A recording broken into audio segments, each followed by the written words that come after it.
আজকে আমরা তোমাদেরকে লম্ব রেখার ঢাল নির্ণয় করা শিখাবো। সেটা কেমন? ধরো একটা রেখার সমীকরণ হচ্ছে y ইকুয়াল টু 2x+3। তোমাকে জিজ্ঞাসা করলো এই রেখার লম্ব রেখার ঢাল কত। তো ধরে নাও যে এটা একটা রেখা, এই রেখাটাই হচ্ছে এইটা। তাহলে এই রেখার ঢাল কত? আমরা তো জানি ঢাল আকৃতির সরলরেখার সমীকরণ হচ্ছে y ইকুয়াল টু mx+c। দেখো তো m এর জায়গায় কত আছে? 2। তাহলে এই রেখার ঢাল কত? 2।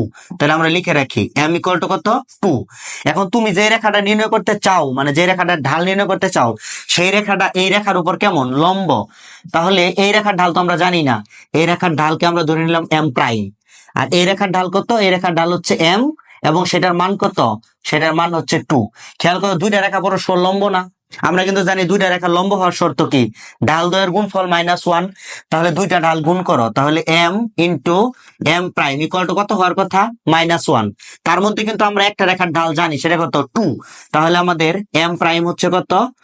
-1/2। তাহলে কি ব্যাপারটা? যে কোনো একটা রেখার লম্ব রেখার ঢাল নির্ণয় করার সহজ যে বুদ্ধি, সেটা হচ্ছে উল্টা মান এবং উল্টা চিহ্ন। কেমন? খেয়াল করো, এই রেখার ঢাল কত?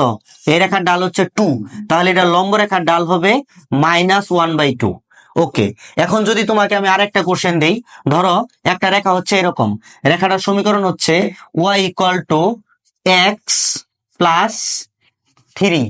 এই রেখার ডাল কত? এই রেখার ডাল হচ্ছে 1। তাহলে এটা রেখার লম্ব রেখার ডাল কি হবে? লম্ব রেখার ডাল হবে -1/1, অর্থাৎ -1। আশা করি বুঝতে পারছো।